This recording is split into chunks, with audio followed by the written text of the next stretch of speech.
Bonjour et bienvenue à cette capsule Infospasticité. Cette capsule comprendra une brève définition de la spasticité, une explication du cercle vicieux des raideurs, les bienfaits de l'autogestion de la spasticité, des démonstrations des exercices d'étirement afin de diminuer la spasticité. Donc, bon visionnement! Selon les dernières études, 84% des personnes atteintes de la sclérose en plaques auraient de la spasticité. La spasticité est un phénomène d'augmentation du tonus musculaire qui se présente comme une contraction musculaire involontaire de un ou plusieurs groupes musculaires. Si parfois vous ressentez de la raideur dans vos bras ou dans vos jambes et que celle-ci augmente avec le mouvement, c'est ce qu'on appelle la spasticité. En effet, la spasticité dépend de la vitesse à laquelle vous bougez vos membres. La spasticité emmène certains signes et symptômes, dont la sensation de raideur, la difficulté à se mouvoir, la faiblesse musculaire, la fatigabilité musculaire, la fatigue et la douleur. Certains facteurs peuvent augmenter la spasticité. Ils sont divisés en facteurs physiologiques et facteurs émotionnels. Pour les facteurs physiologiques, il y a le positionnement inadéquat ou inconfortable. Donc, assurez-vous d'avoir une posture assise et debout qui soit stable et symétrique. Bougez vos articulations dans toute l'amplitude disponible. Et surtout, ne portez pas de vêtements ou de chaussures trop serrées.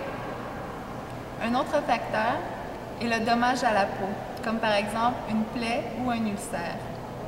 Donc, assurez-vous d'avoir une bonne hygiène de peau.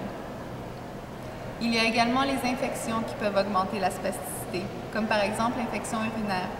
Donc, en cas de doute, consultez un médecin. Aussi, une augmentation ou une diminution de la température corporelle peut augmenter la spasticité. Donc, évitez les températures autant chaudes que froides qui soient extrêmes. Si vous avez trop chaud, vous pouvez prendre un bain à 80 degrés Fahrenheit durant 10 minutes pour vous relaxer. Finalement, il y a la faim et la fatigue excessive qui peuvent augmenter la spasticité. Donc, alimentez-vous bien, hydratez-vous bien et dormez bien. Pour ce qui est des facteurs émotionnels, il y a l'anxiété, la détresse ou le stress psychologique, l'impression d'insécurité ou l'excitation qui peuvent augmenter la spasticité. Pour vous aider à gérer ces émotions, prenez des respirations profondes à tous les jours. Pour ce qui est du cercle vicieux des raideurs, au début, les raideurs s'installent à cause de la spasticité.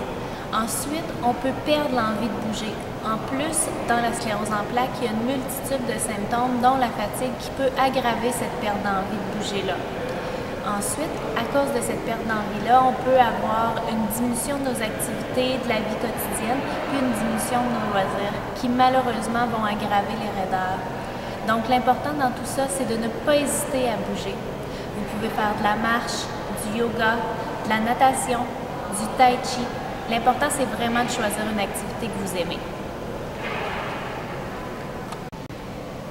Les bienfaits de l'autogestion de la spasticité sont d'augmenter votre capacité à poursuivre vos activités tous les jours, d'améliorer votre capacité à marcher, de prévenir et de réduire les chutes, de diminuer vos raideurs et de conserver votre amplitude de mouvement complète, de diminuer votre douleur, d'aider à contrôler vos spasmes involontaires.